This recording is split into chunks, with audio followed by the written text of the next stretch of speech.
बुखारी और मुस्लिम की रिवायत है, नबी करीम सल्लल्लाहु अलैहि वसल्लम ने फरमाया, अल्लाह ताला लूत पर रहमत फरमाए, वो अल्लाह ताला की तरफ पनाह लेते थे।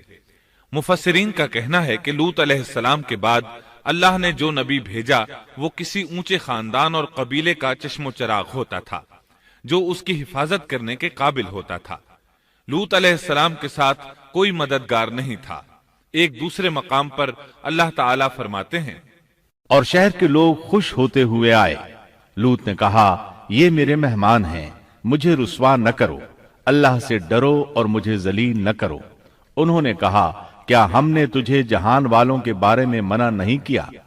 यानी उन्होंने आपको तबलीग वगैरह से भी रोक दिया था। लूत ने कहा, अगर ख्वाहिश पूरी करना चाहते हो तो मेरी बेटियां यानी कौम की औरतें मौजूद हैं, इनसे कर लो। ऐ पैगंबर, तेरी उम्र की कसम, वो लोग अपनी मदहोशी में मस्त थे। अल्लाह ताला ने किसी इंसान की उम्र की कसम नहीं खाई सिवाय नबी करीम सल्लल्लाहु अलैहि वसल्लम के, और ये एजाज आपके शरफ, इज्जत और तकरीम पर दलील है। अब उन लोगों ने घर में दाखिल होने की तैयारी कर ली। उधर लूत अलैहिस्सलाम ने अपने तीनों मेहमानों की तरफ देखा। आप उनके लिए फिक्रमंद थे, लेकिन वो ये देखकर हैरान हुए बगैर न रहे कि वो तीनों बिल्कुल बेफिक्र बैठे थे।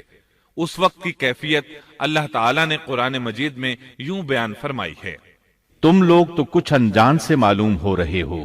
इस पर वो कहने लगे, हम तो तेरे पास वो फैसला लाए हैं जिसमें इस कौम को शक था, और हम तेरे पास हक लेकर आ चुके हैं, और बेशक हम सच्चे हैं। सूरतुल अनकबूत में अल्लाह ताला फरमाते हैं, फरिश्तों ने कहा, ऐ लूत, न डर और गम न खा, यकीनन हम तुझे और तेरे अहल को सिवाय तेरी बीवी के नजात देंगे, वो पीछे रह जाने वालों में से होगी। हम इस बस्ती वालों पर इनके गुनाहों के सबब आसमान से अजाब नाजिल करने वाले हैं। उन्होंने ये भी कहा, कहने लगे, ऐ लूत, हम अल्लाह के भेजे हुए फरिश्ते हैं, ये लोग तुझ तक न पहुंच पाएंगे, यानी तुझे तकलीफ नहीं पहुंचा सकेंगे। फिर उनमें से एक शख्स ने अंदर दाखिल होने की कोशिश की। जिब्रील उठे, उन्हें एक ऐसी जरब लगाई कि तमाम के तमाम औंधे हो गए। इस बारे में अल्लाह का फरमान है, उन्होंने लूत को उसके मेहमानों के बारे में फुसलाने की कोशिश की तो हमने उनकी आंखें मिटा डाली। अल्लाह ताला सूरतुल कमर में फरमाते हैं, बस मेरा अजाब और डराना चखो। वो धमकियां देने लगे और वापस जाते हुए कहने लगे, हम तुझसे कल निबट लेंगे। उन्होंने सजा महसूस भी कर ली, लेकिन फिर भी तौबा न की। उस वक्त फरिश्तों ने कहा, यकीनन उनके वादे का वक्त सुबह का है, और क्या सुबह बिल्कुल करीब नहीं? सुबह तक उन्हें मोहलत मिल गई। फरिश्तों ने कहा, ऐ लूत, अपने आहल को रात के हिस्से में लेकर निकल जा, और उनके पीछे पीछे तू चल, और तुम में से कोई पीछे मुड़कर न देखे, और जहां तुम्हें हुक्म हो चले जाओ। और हमने उसे वो फैसला सुना दिया कि सुबह होते ही उस कौम की जड़ काट दी जाएगी। इसी तरह अल्लाह ताला सूरतुश शुआरा आयत 170 और 171 में फरमाते हैं, हमने उसे और उसके तमाम अहल को नजात दी, सिवाय उसकी बीवी के जो पीछे रहने वालों में से थी।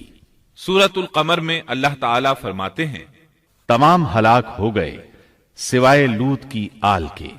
उन्हें हमने सुबह सहरी के वक्त यानी रात के आखिरी हिस्से में नजात दी। ये हमारा एहसान था, और इसी तरह हम शुक्रगुजारों को बदला देते हैं। चुनाचे लूत अलैहिस्सलाम निकल खड़े हुए। उनके साथ उनकी सिर्फ 2 बेटियां थीं। वो बस्ती से निकल गए। फिर सुबह हुई, रोशनी फैलने लगी तो अजाब आ गया, और सुबह सवेरे ही उन्हें ठहरने वाले अजाब ने आ लिया। बस तुम मेरे अजाब और डराने का मजा चखो। ये अजाब कैसा था? जिब्रील अलैहिस्सलाम आए, अपना पर जमीन के नीचे दाखिल किया, इस मुकम्मल बस्ती को उखेड़ा और आसमान की तरफ उठाकर ले गए। कहा जाता है कि फरिश्तों ने इस बस्ती के मुर्गों की अजान और कुत्तों के भौंकने की आवाजें सुनी, और लोगों ने फरिश्तों की तस्बीह सुन ली। जिब्रील अलैहिस्सलाम ने एक चीख मारी, सब बुझी हुई आग की तरह हो गए। फिर मुकम्मल बस्ती को पकड़कर उल्टा दिया। हर एक के लिए आसमान में पत्थर तैयार था। बहरहाल इसको जमीन पर दे मारा। अल्लाह ताला सूरह हूद में फरमाते हैं, बस जब हमारा हुक्म आया तो हमने उसका ऊपर वाला हिस्सा नीचे किया और उन पर कंकरीले पत्थर बरसाए जो तह बतह थे, तेरे रब की तरफ से निशानदार थे, और वो उन जालिमों से कुछ दूर नहीं थे।